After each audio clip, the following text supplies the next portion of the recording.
Hello students, hope you all are well. So let's continue our chapter 6 Natural Disaster and Disaster Management. This is part 4.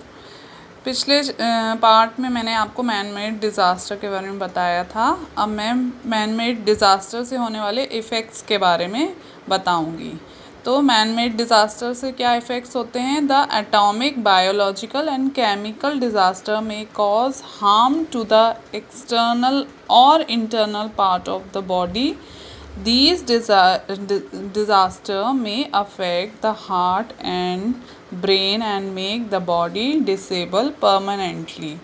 देखिए इस तरह के जो disaster हैं, जो एटॉमिक, बायोलॉजिकल और केमिकल जो चीज़ें हैं, उनसे जो डिज़ास्टर होता है वो बहुत हार्मफुल होता है, ना कि बाहरी तौर पर, इंटरनली बॉडी पार्ट्स के लिए इंटरनली भी वो बहुत ही ज़्यादा हार्मफुल होता है और उसके हार्मफुल प्रभाव से हार्ट और ब्रेन जो है वो डिसेबल हो सकता है, ख़राब हो सकता है परमानेंटली. अब आते हैं measure to minimise the ill effects. तो मैन मेड डिज़ास्टर के इल इफ़ेक्ट्स से बचने के लिए हम क्या क्या ऐसे कदम उठा सकते हैं जिससे कम प्रभाव हो, उसका दुष्प्रभाव कम हो. तो human residential area should be located away from industrial area. जो इंसानों की रहने की जगह है वो इंडस्ट्रियल एरिया से काफ़ी दूर होनी चाहिए. Warning system for fire fighting should be improved. जो वार्निंग सिस्टम है, फायर अगर कोई भी आपदा आती है और आग वगैरह लग जाती है तो उसको जल्दी से हमें उसके बारे में पता लग जाए, उसकी वार्निंग मिल जाए और वो चीज़ इम्प्रूव होनी चाहिए ताकि हम ज़्यादा से ज़्यादा आग फैलने से बचा सकें. फिर storage of poisonous chemical should be done only up to a particular limit. तो जो केमिकल्स हैं, पॉइजनस केमिकल्स हैं जिससे हमें हार्म हो सकता है, वो बहुत ही लिमिटेडली उसको स्टोर करके रखना चाहिए. बहुत ज़्यादा नहीं, जितनी ज़रूरत है उतना ही लिमिट में उसको स्टोर करके रखना चाहिए. फिर industrial insurance and safety laws should be restrictly enforced. तो इंडस्ट्रियल इंश्योरेंस वगैरह होना चाहिए और जो सेफ्टी लॉज हैं उसको स्ट्रिक्टली जो है एनफोर्स करना चाहिए ताकि कम से कम हानि हो पाए. फिर हम आते हैं यहाँ कुछ जनरल ह्यूमन डिज़ास्टर जो जनरली होते ही रहते हैं, जैसे कि fire, road accident, air crash etcetera और एपिडेमिक वगैरह जो आती हैं. तो सबसे पहले उसमें हम पढ़ेंगे फायर. फायर क्या होता है? देखिए आग जब लग जाती है तो उसके क्या दुष्प्रभाव होते हैं उसके बारे में पढ़ेंगे. तो fire is very dangerous. Number of deaths caused by fire are much than the total number of deaths caused by earthquakes, flood etcetera.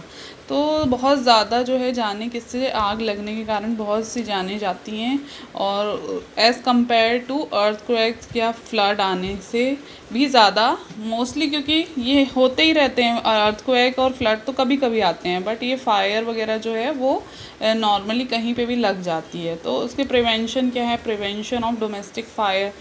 तो क्या करना चाहिए उससे प्रिवेंट होने के लिए? Basic rule to prevent from fire and exit door should always be remembered and followed. तो exit door जो है वो होना चाहिए और पता होना चाहिए कहाँ पर है, तो हम कहीं पे भी अगर आग लगती है तो उससे बच सकते हैं. जैसे मॉल वगैरह में रहता है तो एग्ज़िट डोर या आग बुझाने का वहाँ पर सॉकेट्स वगैरह दिए रहते हैं ताकि बहुत ज़्यादा आग ना फैले. फिर do not keep highly inflame and inflammable matters in the house. तो ज़्यादा हाई फ्लेम वाली जो चीज़ें हैं वो घर पे नहीं रखना चाहिए जिससे बहुत तेज़ आग लग सकती है. Do not put so many electrical gadgets in one socket. अब एक ही सॉकेट में बहुत सारी इलेक्ट्रिकल चीज़ें नहीं लगानी चाहिए क्योंकि उससे शॉर्ट सर्किट हो सकता है और आग लगने का खतरा रहता है. Try to know the reason of fire and take suitable action.